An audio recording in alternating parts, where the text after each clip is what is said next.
Bobby Whitlock, the celebrated co-founder of Derek and the Dominos, has died at the age of 77.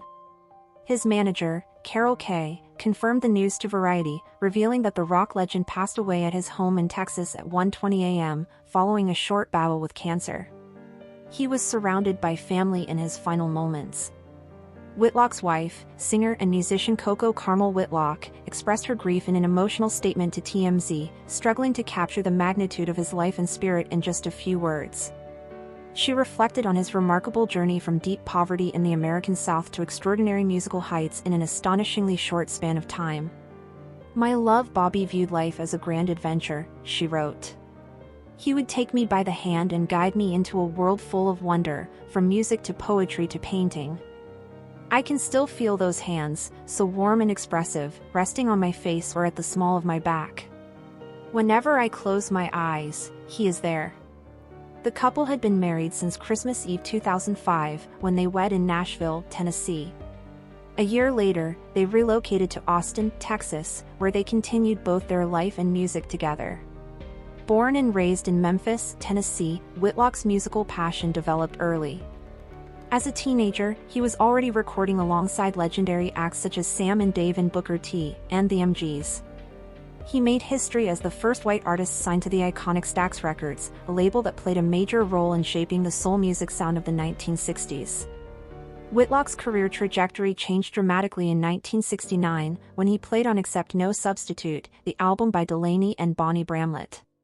He then joined their touring ensemble, Delaney and Bonnie and Friends, a group that became a fertile meeting ground for musical greats.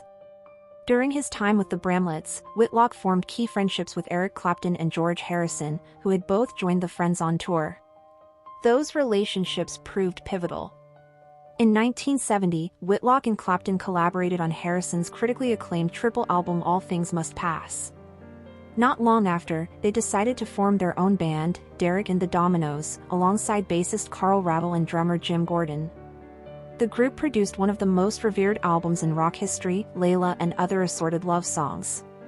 Whitlock co-wrote half of the record's tracks, including the enduring fan favorites Tell the Truth and Bell Bottom Blues. The album's fusion of searing guitar work, soulful vocals, and emotionally charged songwriting solidified it as a cornerstone of the rock canon. Despite the brilliance of their music, Derek and the Dominos lasted only a short time, disbanding in 1971. Whitlock then embarked on a solo career, releasing 2 albums under his own name. Though his solo work did not match the commercial success of Layla, Whitlock's talents were sought after by some of the biggest names in music. He contributed, often uncredited, to landmark recordings, including the Rolling Stones' Exile on Main Street. He also collaborated with acclaimed artists such as Dr. John and the band Manassas. Over the decades, Whitlock continued to perform, record, and remain an active figure in the music scene. In 2024, he received a special honor in his hometown, induction into the Beale Street Walk of Fame in Memphis, cementing his place as one of the city's most influential musical sons.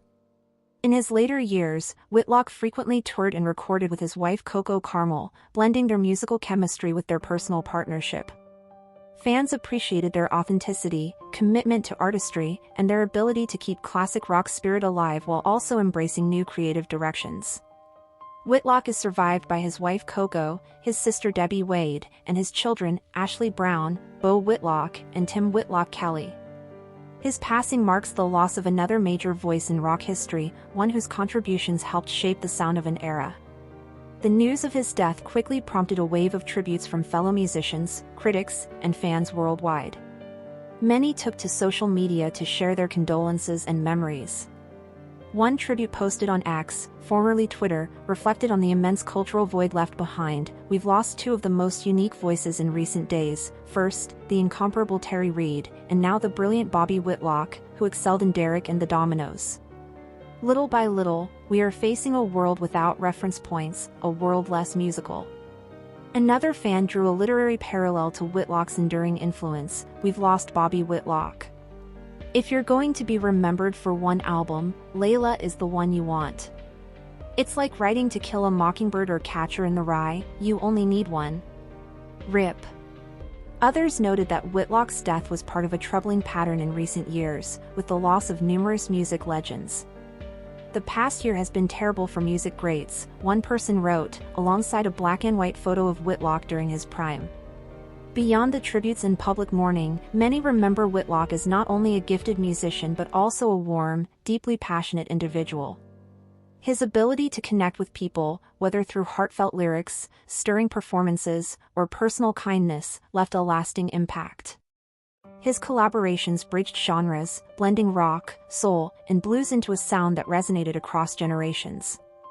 The Layla album, in particular, continues to inspire both musicians and listeners more than 50 years after its release. Its mix of raw emotion and musical craftsmanship stands as a testament to the creative energy that Whitlock brought to every project. His songwriting and organ work added depth and soul to Clapton's guitar-driven sound, helping to create something truly timeless. For many, Whitlock's passing is a reminder of an era when rock music pushed boundaries and fostered collaboration among some of the most talented musicians in history. His life's work reflects not only his skill but also his adventurous spirit, the same spirit his wife described in her moving farewell. Though he is gone, Bobby Whitlock's music remains a living legacy. From the charged chords of Layla to his contributions on All Things Must Pass and Exile on Main Street, his fingerprints are etched into the history of rock and roll. The songs he helped create will continue to echo, ensuring that his voice, his hands, and his adventurous heart will never be forgotten. Thank you for watching. If you enjoyed this video, please subscribe and turn on the notification bell for more updates on celebrity deaths and news updates.